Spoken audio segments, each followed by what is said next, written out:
ಬೆಳ್ಮಣ್ಣು ಗ್ರಾಮದ ದುರ್ಗಾ ಕ್ರಷರ್ನ ಮಾಲಕರಾದ ನಿತ್ಯಾನಂದ ಶೆಟ್ಟಿ ದೂರು ನೀಡಿದ್ದಾರೆ. ಅಕ್ಟೋಬರ್ 10ರಂದು ನಿತ್ಯಾನಂದ ಶೆಟ್ಟಿ ಅವರಿಗೆ ಕರೆ ಮಾಡಿ ನಿಮ್ಮ ಬಳಿ ಮಾತನಾಡಲಿದೆ ಎಂದು ರವಿ ಹೇಳಿದರು. ಬಳಿಕ ಅಕ್ಟೋಬರ್ 26ರಂದು ಬೆಳ್ಮಣ್ಣಿಗೆ ಬಂದು ನಿಮ್ಮ ಕ್ರಷರ್ನಿಂದ ನನಗೆ ಮಾಸಿಕ 10 ಲಕ್ಷ ರೂಪಾಯಿ ನೀಡಬೇಕು. ನಾನು ಕಾರ್ಮಿಕ ಪರಿಷತ್ತಿನ ರಾಜ್ಯಾಧ್ಯಕ್ಷನಾಗಿದ್ದು ಉಡುಪಿ ಕಚೇರಿ ಇಬ್ಬರು ಸಿಬ್ಬಂದಿಗಳಿಗೂ ಮಾಸಿಕ ತಲಾ 15,000 ವೇತನ ನೀಡಬೇಕು ಎಂದು ಸೂಚಿಸಿದ. ಇದನ್ನು ನಿತ್ಯಾನಂದ ಶೆಟ್ಟಿ ನಿರಾಕರಿಸಿದ ಕಾರಣ ರವಿ ಶೆಟ್ಟಿ ಹಾಗೂ ಇಬ್ಬರು ಕ್ರಷರ್ನ ಛಾಯಾಚಿತ್ರಗಳನ್ನು ಕ್ಲಿಕ್ಕಿಸಿದರು.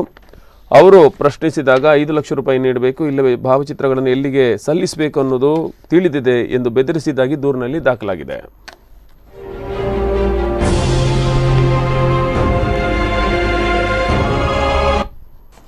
ಈ ಕೆಲವರಿಗೆ ಎಷ್ಟು ಹೇಳಿದ್ರು ಮಾನ ಮರ್ಯಾದೆ ಏನು ಇಲ್ವೋ ಅಥವಾ ಅಧಿಕಾರದ ದಾಹನೋ ಹಣದ ಆಸೆನೋ ಏನೋ ಗೊತ್ತಾಗ್ತಾ ಇಲ್ಲ.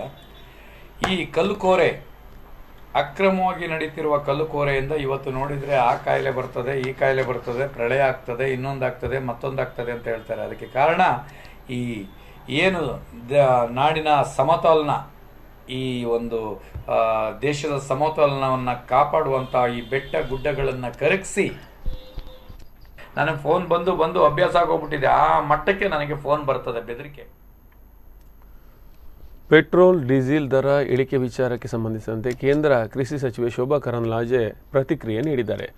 ಪೆಟ್ರೋಲಿಯಂ ಉತ್ಪನ್ನಗಳು ನಮ್ಮ ದೇಶದಲ್ಲಿ ಉತ್ಪಾದನೆಯಾಗುವ ಪದಾರ್ಥವಲ್ಲ.